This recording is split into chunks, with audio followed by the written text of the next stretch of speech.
10 dekabr 2025-ci ildir və həftənin çərşənbə günü dəyərli izləyicilər bir son dəqiqə xəbərini sizinlə bölüşmək istəyirəm. Dövlət Təhlükəsizlik Xidmətindən bir əməliyyat gerçəkləşdirilib, kriminal aləmin nümayəndələri isə tutulub. Azərbaycan Respublikası vətəndaşlarından ibarət qanunsuz silahlı birləşmələrin yaradılması, xarici xüsusi xidmət orqanları tərəfindən onlardan kəşfiyyat pozuculuq, terror, təxribat məqsədləri üçün istifadə olunması barədə daxil olan məlumatlar əsasında kompleks araşdırma tədbirləri həyata keçirilib. TV Musavat xəbər verir ki, bu barədə Dövlət Təhlükəsizlik Xidməti məlumat yayıb.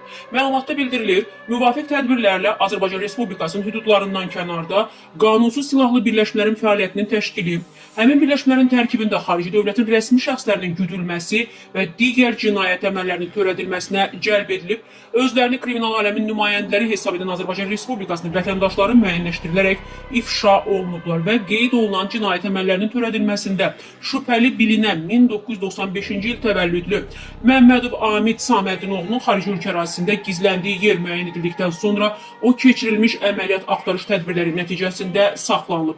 Azərbaycan Respublikasına gətirilərək istintaqa cəlb edilib. Eləcə də bu cinayətlərin törədilməsində şübhəli bilinən 1997-ci il təvəllüdlü Səfərov Nurlan İlhamoğlu və 1983-cü il təvəllüdlü İsrafilov Edik Nəbuoğlu saxlanılaraq cinayət məsuliyyətinə də cəlb olunublar. Adları çəkilən şəxslər Azərbaycan Respublikası Cinayət Məcəlləsinin 12.1-279.1-ci maddələri ilə ittiham olunaraq barələrində məhkəmənin qərarı ilə həbs qəti imkan tədbiri seçilib. Davam edən tədbirlər və cinayət məsuliyyətinə cəlb edilmiş digər şəxslər barədə isə ictimaiyyətə əlavə məlumatlar veriləcək, dəyərli izləyicilər.